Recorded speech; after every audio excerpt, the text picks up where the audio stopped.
So I have some words for you. First, I apologize because my English is miserable. Welcome everybody and good afternoon, wherever you are.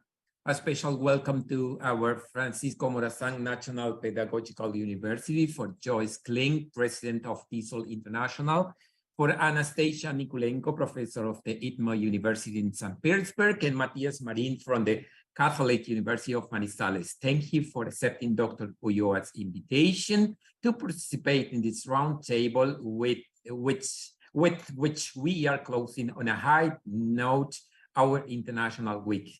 This roundtable discussed the importance of foreign languages and the internationalization of universities. Knowing your outstanding resumes, we are looking forward to hearing from you. Welcome again, and the floor is yours. Thank you so much.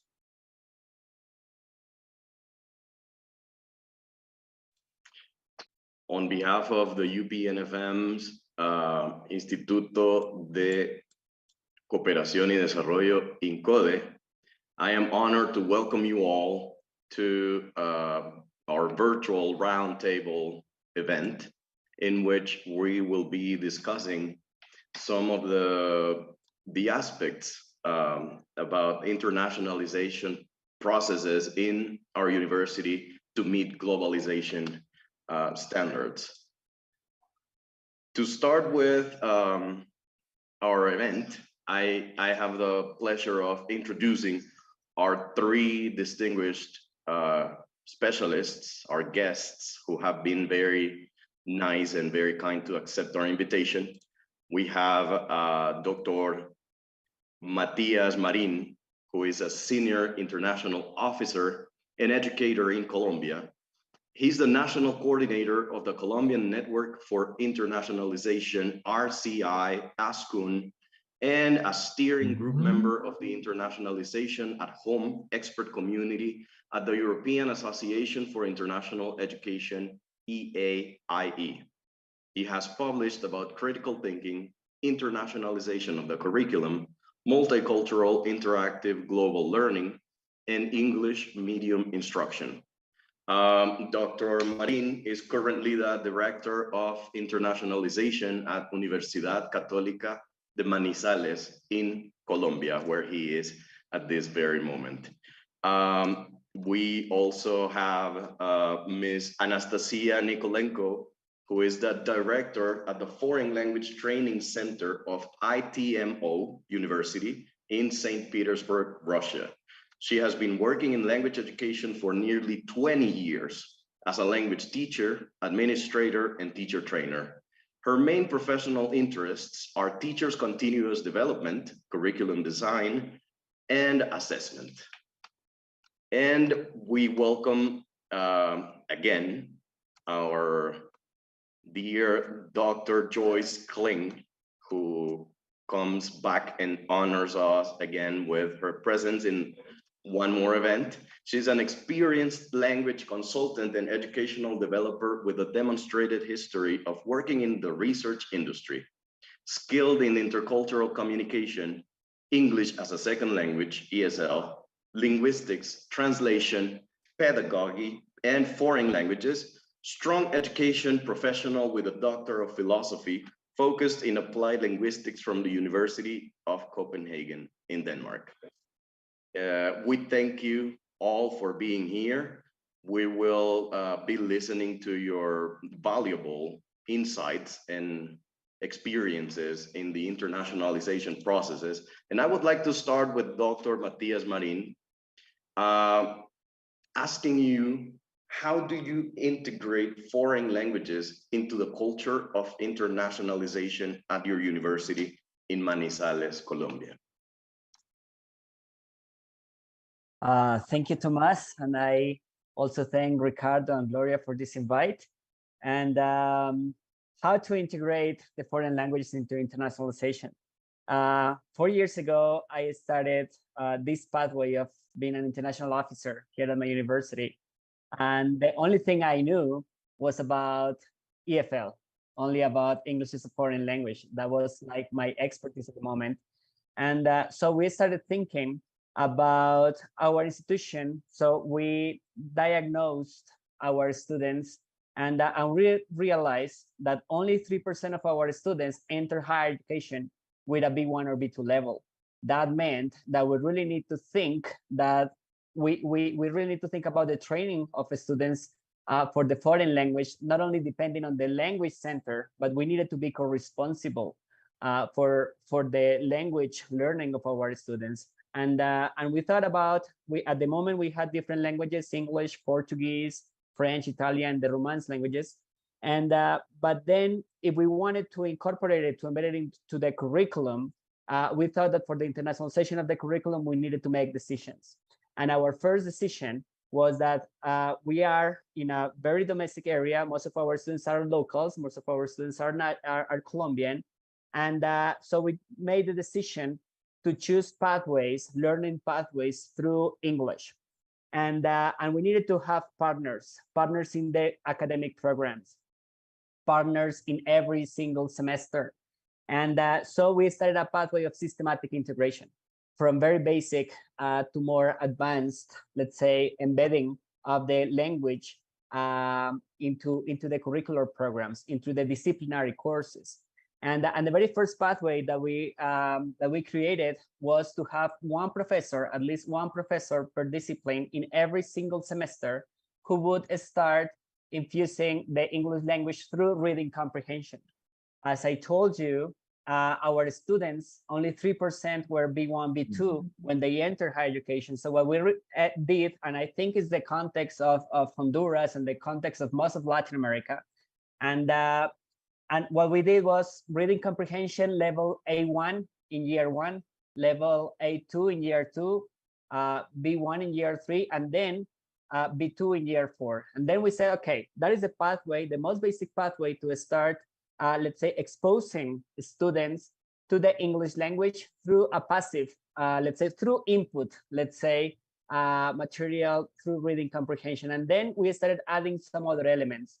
At year 2 and year 3, we started adding the element of integrating certain sessions or certain parts of the class in English. So the course was Spanish taught course, but then we started adapting one methodology, the ESA approach, the Engage, Study, Activate approach, as a way for engaging academics into integrating the English language into their lessons. The reason why we use this approach, because it was easier for academics to understand, let's say, the different stages of the lesson, how to engage in the warm-up, to have the hook to start in the session, to develop the session with the study, and then to wrap up or to conclude, let's say, with the activate, which was not controlled practice, but more independent practice. And so when we think about this, we need to think of the pathway of the professor, but we also need to think of the pathway of the student.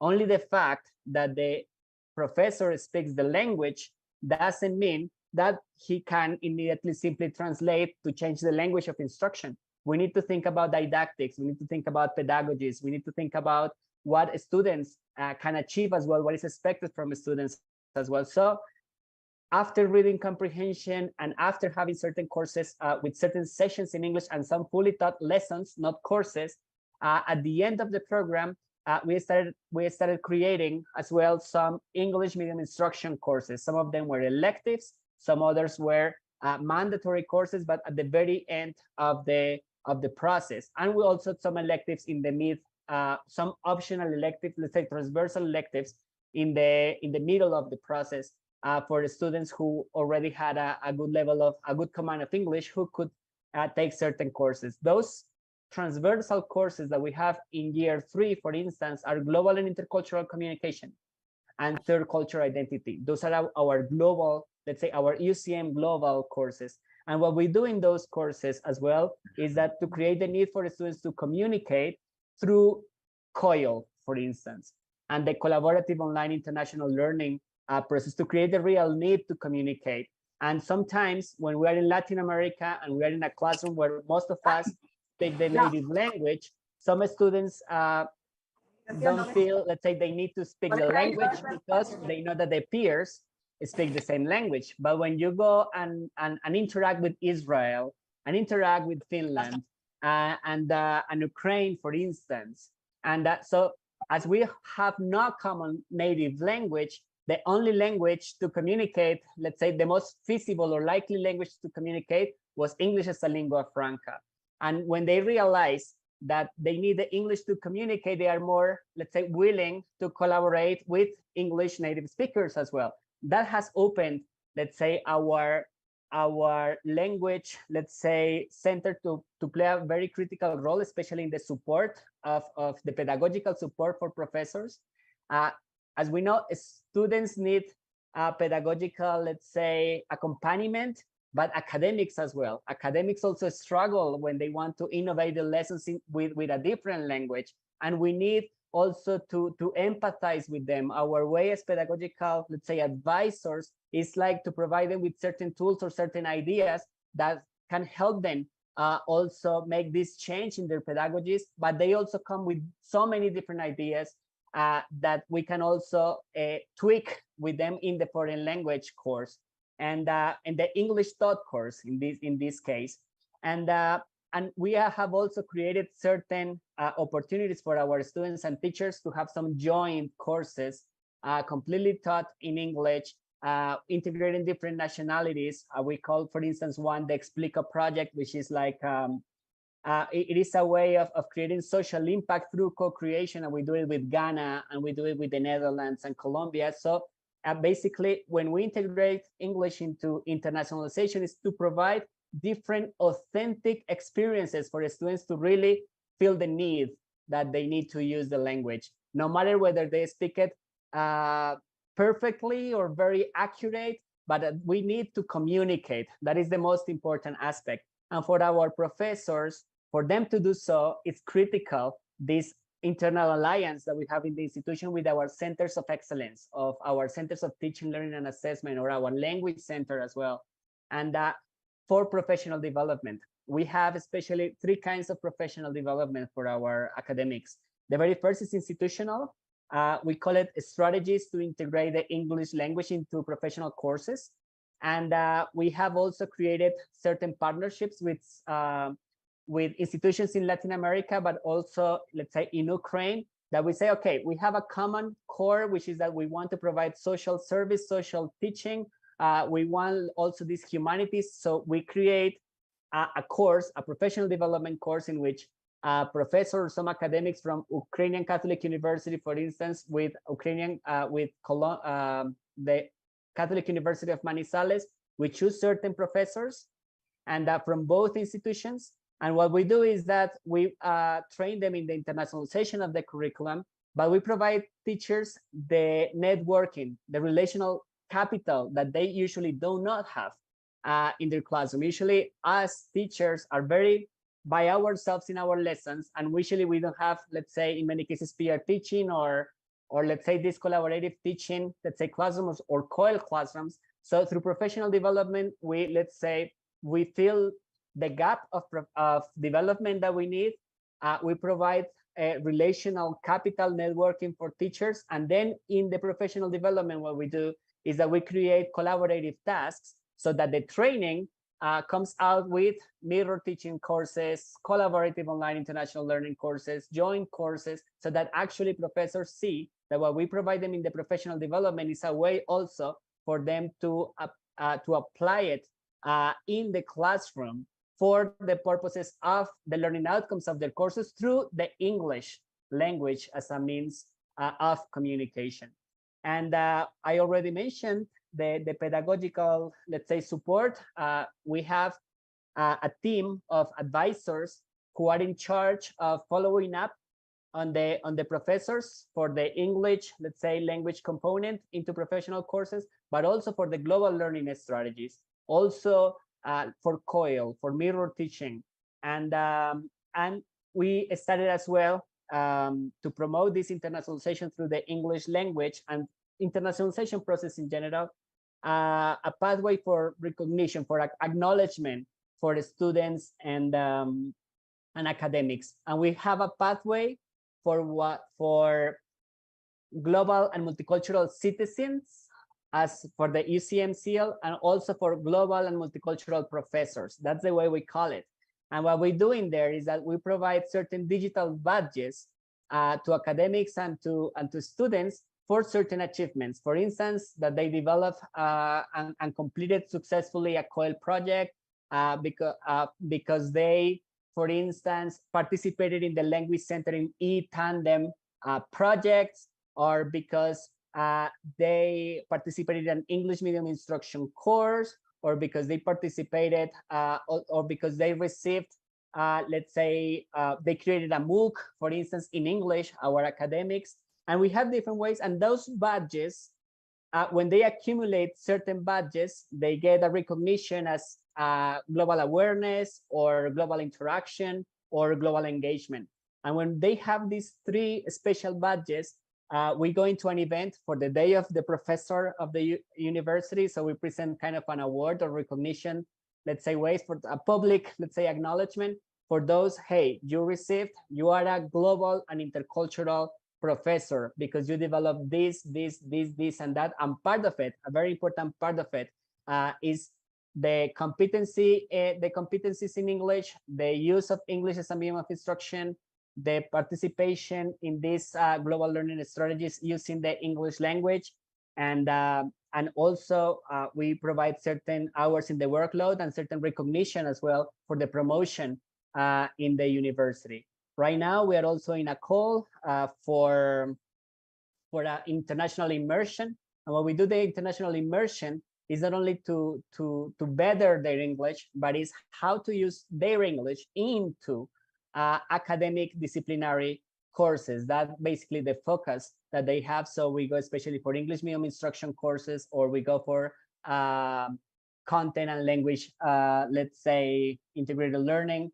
So we work for CLIL, we work for EMI, we go for English for academic purposes, we go English, let's say, for teaching. So we want the English to be applied for research or for teaching, or for what they do in the university. So it's basically connecting the English language to the missional functions of the university. That's how we integrate the English language and some other, and Portuguese especially, into the culture of internationalization of our university.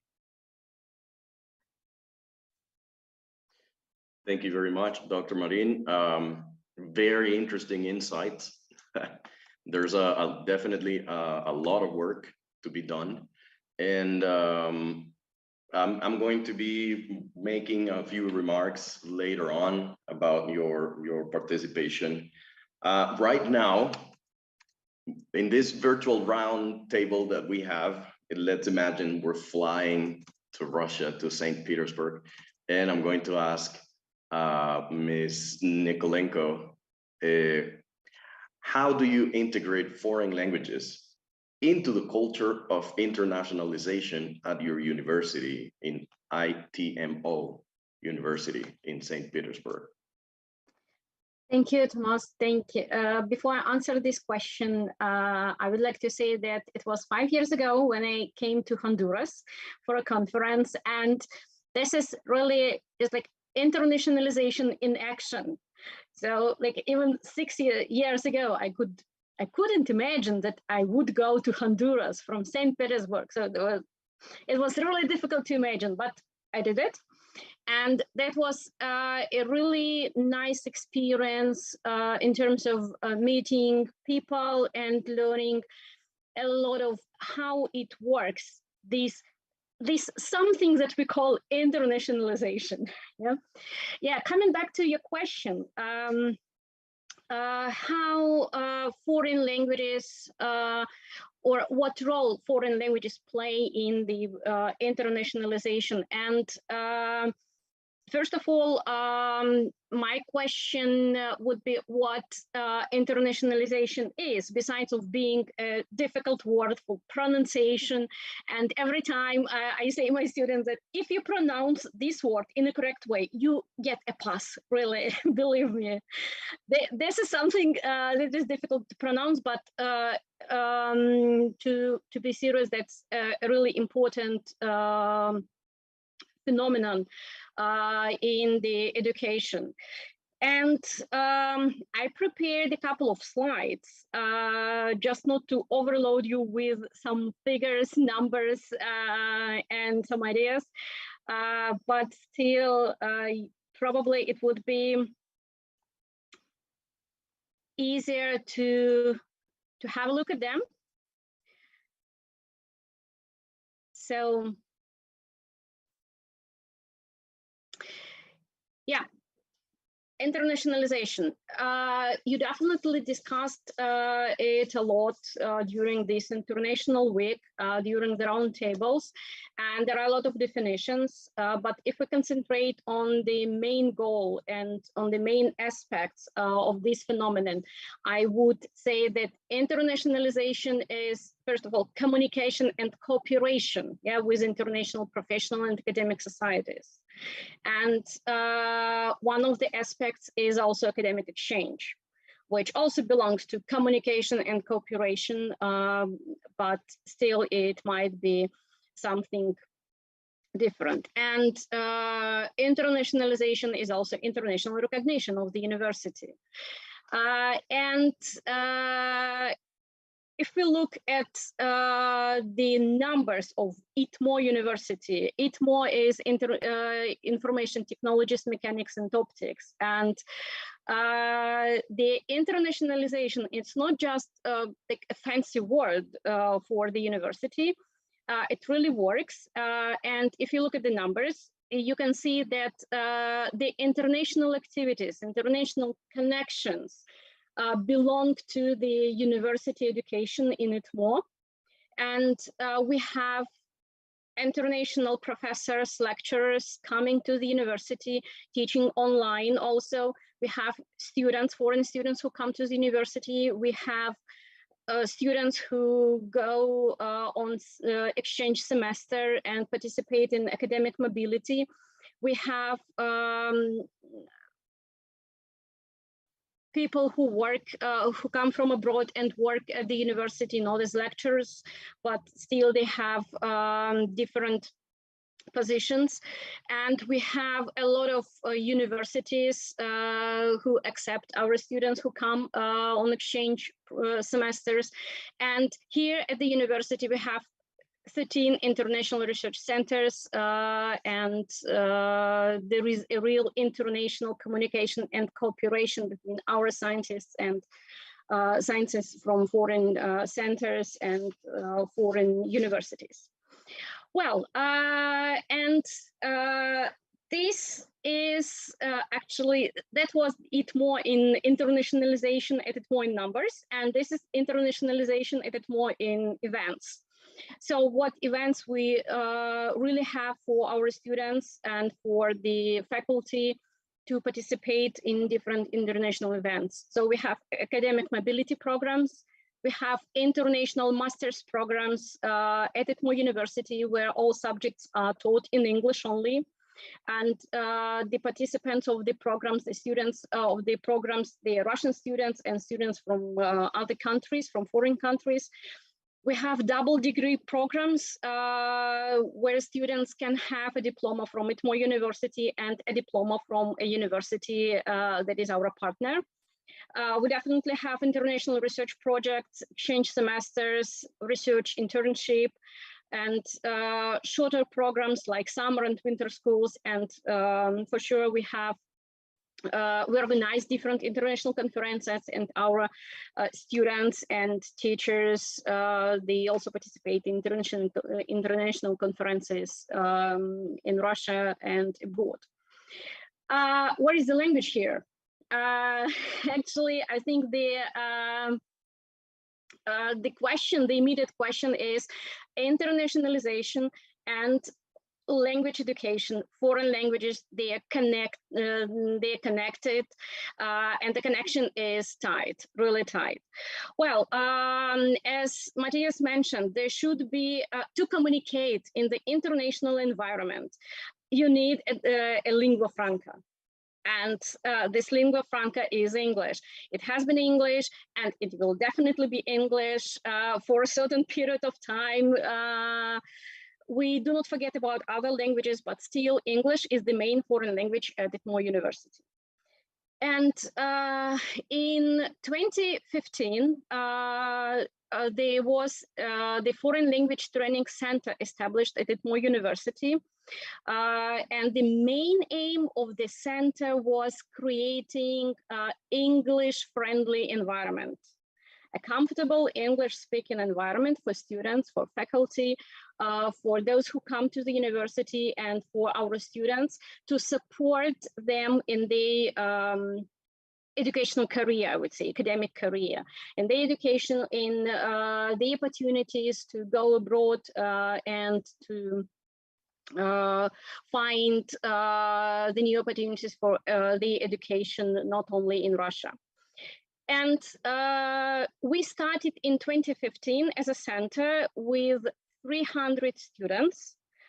And we started our programs, our extended English language programs. And now we have about 9,000 students in our department.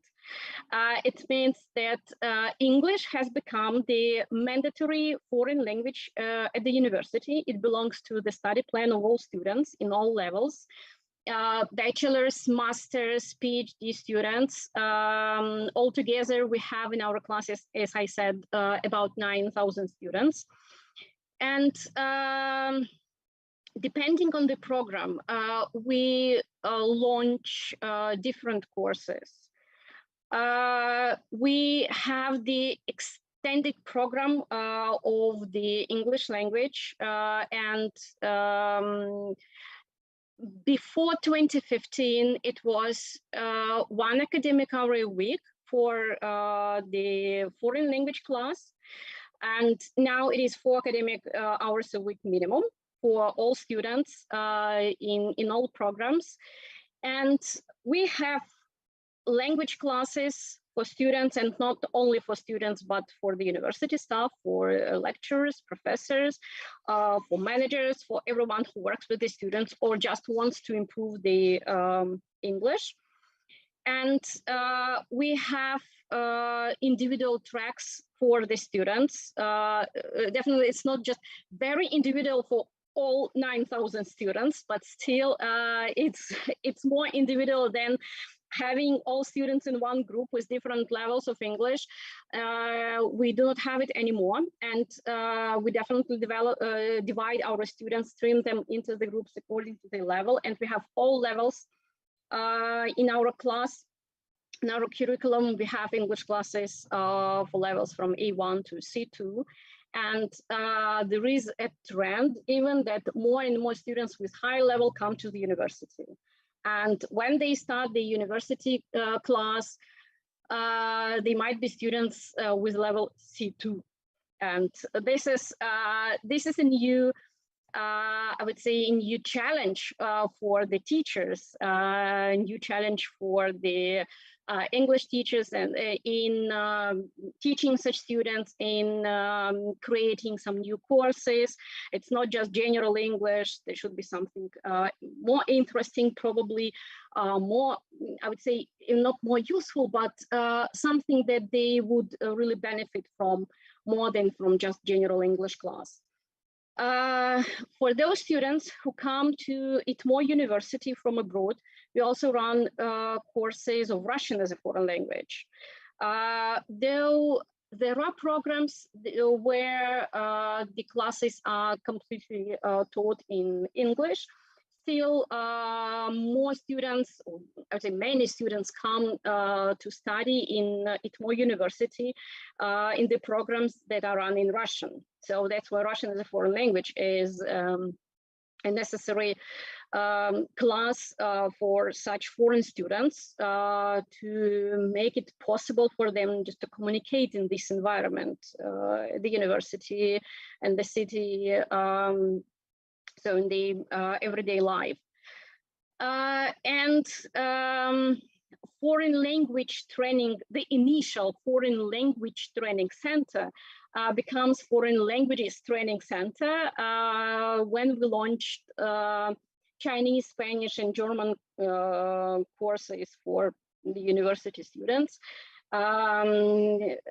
though English is a lingua franca, but still there is a need for some other languages from our students. For some of them who go to the universities where the main language is German. We have a lot of Chinese students in our university, so our students also want to have or to know the language to communicate with the group mates during the classes or during the breaks. Well, so this extended English language program helps our students improve their level of English and feel more confident in the academic life and the international contacts in the taking part in different projects in research with the students from other universities. And we also have special courses and programs for the students and for the faculty. And for the students from master's and PhD programs, we have courses in ESP and academic writing, these so-called professional English.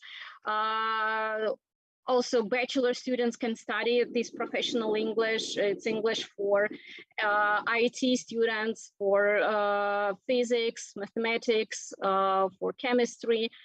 And we also have the courses in scientific writing and in presentation skills for master's and PhD students.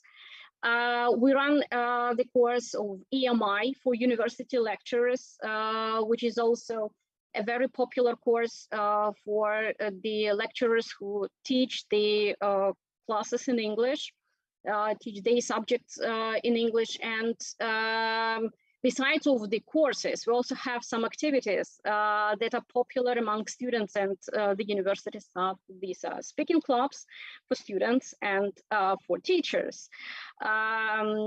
We started the speaking clubs for students just to give them the opportunity to practice the English in a more informal atmosphere and having the opportunity to discuss the topics that might be probably that might be not presented in class, in the English class. But then we got a request from the teachers that they also want to participate in speaking clubs. So they cannot attend English classes, for example, but they still need to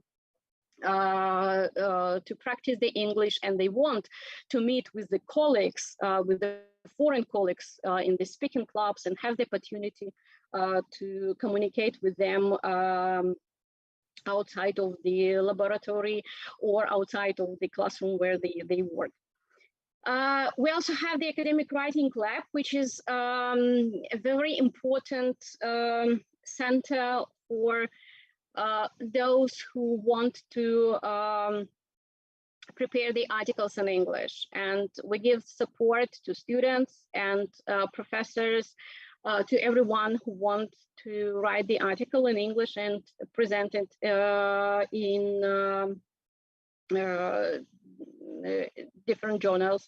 And this is a consultation on how to prepare the article, what things they have to pay attention to, and so on and so on. We also have joint courses for students from different universities, from ITMO University and a university from abroad. We had such joint courses in ESP for students of management when they worked on the project. We had such courses for IT students where they developed a program and a project with the students from another university. And we also have TFL courses for our teachers and the teachers from, let's say, from outside of the university, because well, teaching English is a very good thing for the students, but we always need this support, and we always need fresh ideas. We always need to come back to the methodology, to something that we learned probably at the university during our preparation, but we need to come back to such things and discuss new ideas and see how it could work in a better way. I would like to finish with one example that might show how the language education increased the opportunities and possibilities for the students to participate in the international activities. This is an example of an English class, an English program for bachelor's, English language program. Our bachelor's students have the English classes for 6 semesters. And we have different levels. They can start with a different level at the university, depends on the placement test. They can start with level A1, A2, and so on. They have 4 academic hours a week. And these are general English classes for 2 years, for 4 semesters, and then they have an ESP and academic writing class for 2 semesters, or they can continue with general English, that depends.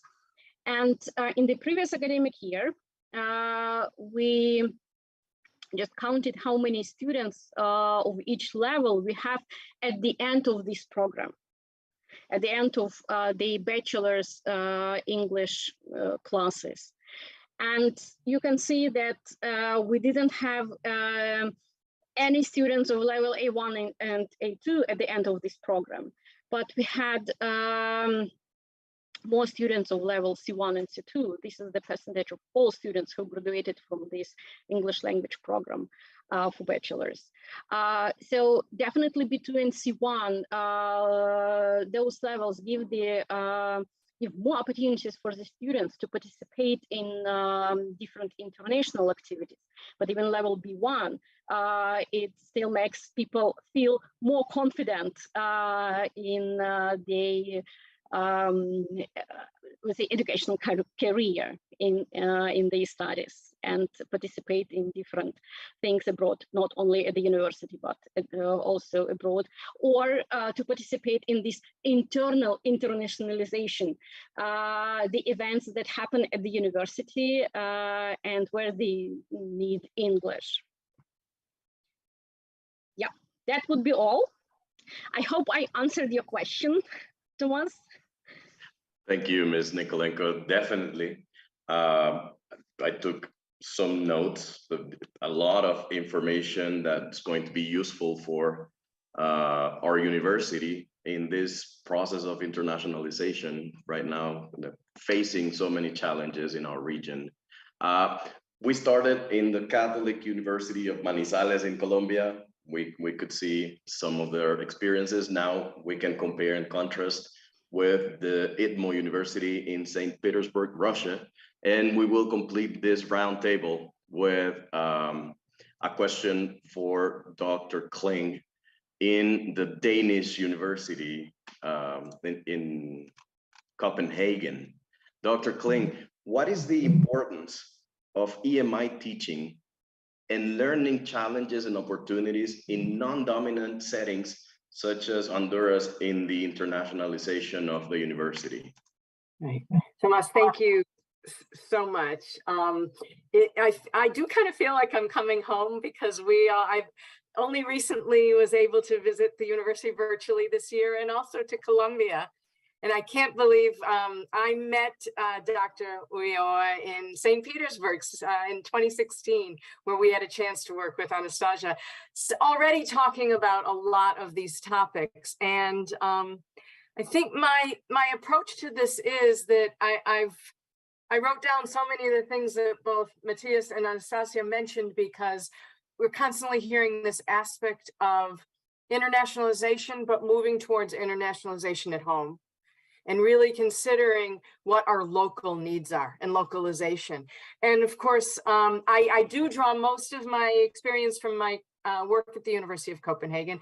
I've recently moved to Lund University in Sweden, my affiliation. I physically am now in Copenhagen. I live and I have this international commute. And it's been really interesting, also 2 very close countries, very much like working with Colombia and Honduras, very similar, but very different. because of this need for localization. And we have many of the same issues on the table. I would say all of the same issues on the table. And we look to the research, but regardless of where the findings point us, we still always need to look through this local lens. Because as Matthias described, the work that he's doing with his colleagues in the Netherlands come from very different historical perspectives and policy initiatives, as the same as Anastasia is discussing, the fluency of the students entering her programs. And what we find with these challenges of teaching and learning EMI in non-English domains, most embarrassing, the level of English that you have. I've thrown myself into an A1 Swedish class, and I'm trying to keep a learning diary because, again, it really puts us back, as Anastasia says, back in the chair to see what's going on in language education. But this local need of looking at the teacher's needs and where they are, given an ever increasing proficiency of our students, right? The students are coming stronger and stronger. And we do have teachers who, even in Scandinavia, who are a little intimidated about having to teach through their foreign language because they define themselves as experts in their field. They define themselves as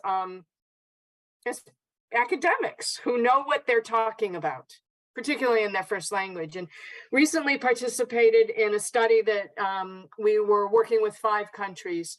And we went in and we observed EMI teachers in Italy, Spain, the Netherlands, Croatia, and Denmark. So all the way around Europe, from experience, the Netherlands with 30, 40 years experience with this, to Croatia that really only has about 5 years experience, much like institutions in your region that are just stepping out. And the main theme that we got from many of the teachers after observing them, they ranged in proficiency from B2 to C2 plus, right? The main theme really was that they were not looking to change their teaching style. They were not looking to say, I have to start over, right? And there's been somewhat of a push from the applied linguists to say, we're going to teach you how to do English medium instruction. And these disciplinary experts are saying, wait a minute, I know how to teach. I say, okay, I haven't been to a teaching course. And this is where Matthias's program is coming in locally to say, well, we're going to provide you with some, I lost the word that you used, something that you would get some sort of tool and some sort of stamp of approval to say, you've been introduced to student-centered learning from a different perspective. You've been introduced to intercultural communication from a different perspective. And when we questioned the teachers, that's what they were really liking out of their EMI classes. So what they told us was they loved hearing about the needs and differences between their local students and what international students were saying when they were coming out of the classes. They were very focused on classroom management and aspects of dealing with culturally sensitive issues.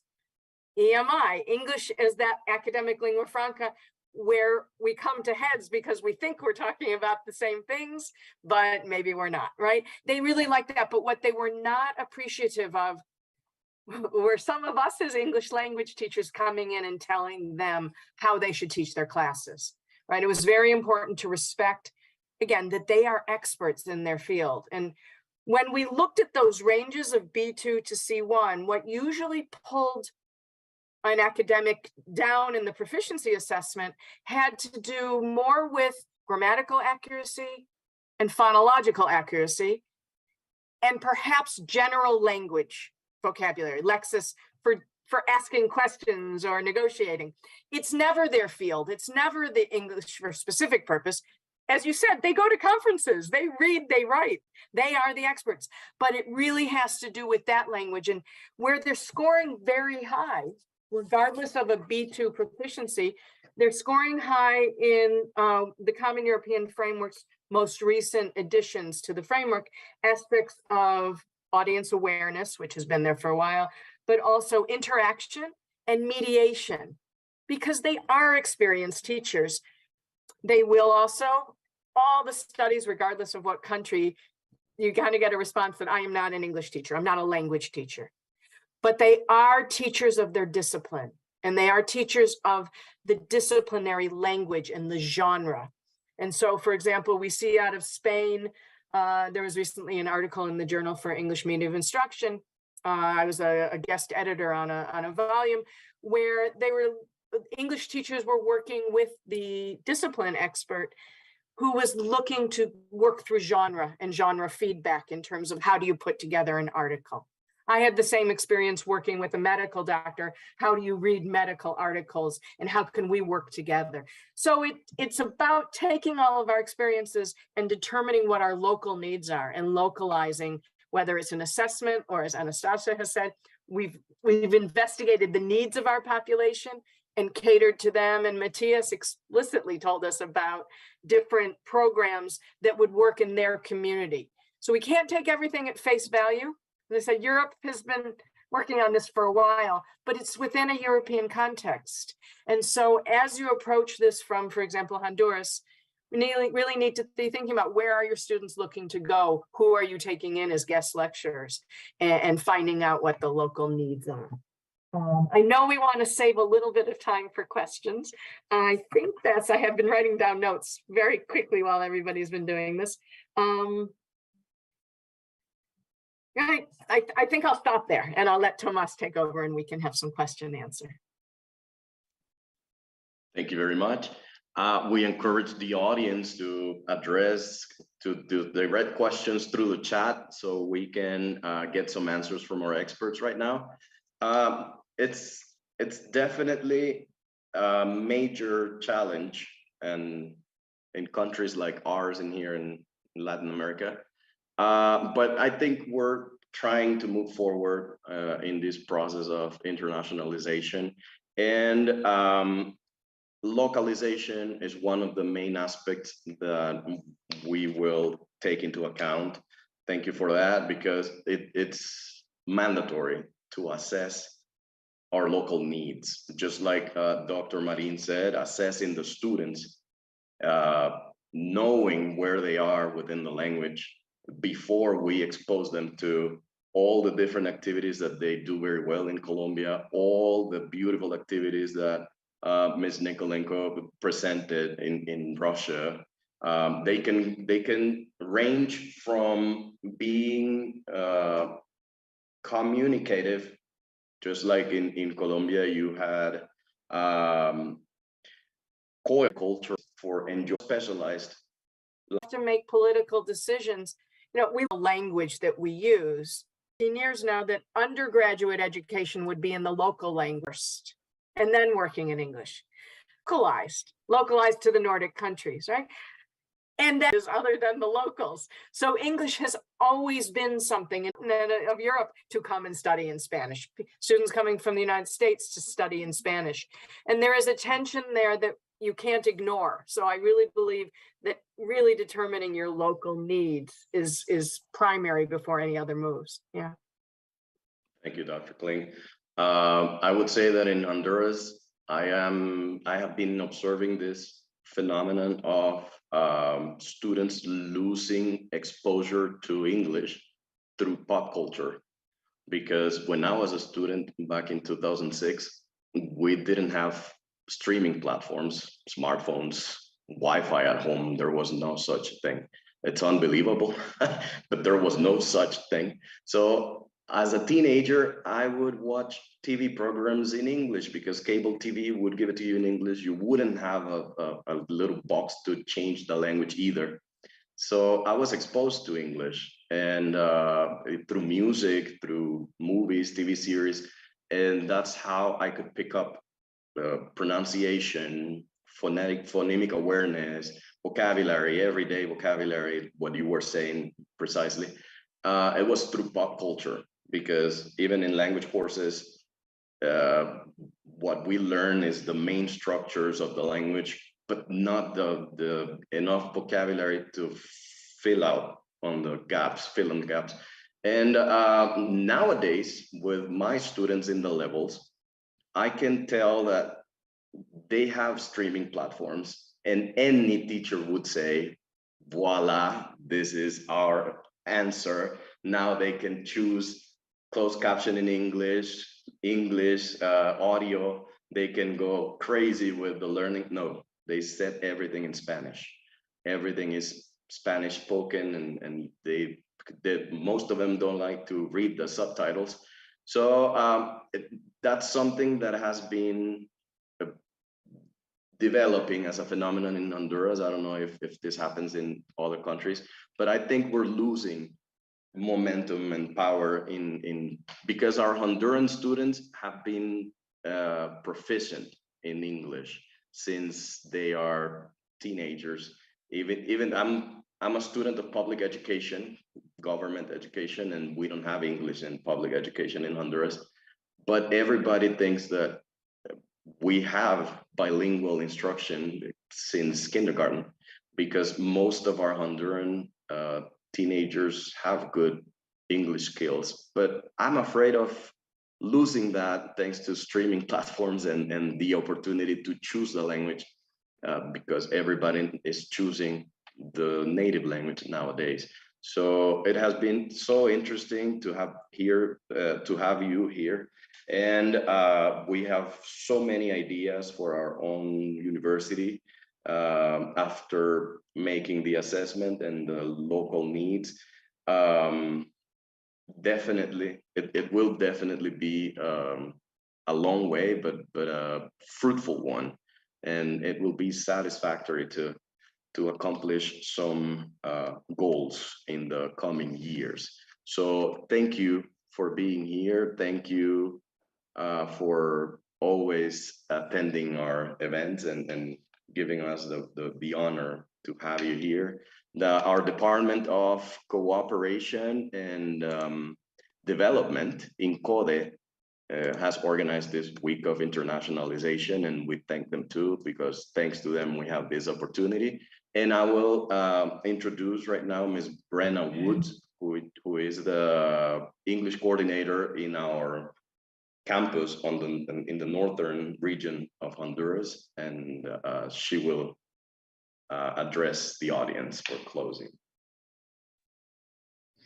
Well, on behalf of the English of our university and INCODE, and also our network of liaisons for internationalization, we want to thank you for being part lifting. And also, I think it was the best way in which we could have closed this week.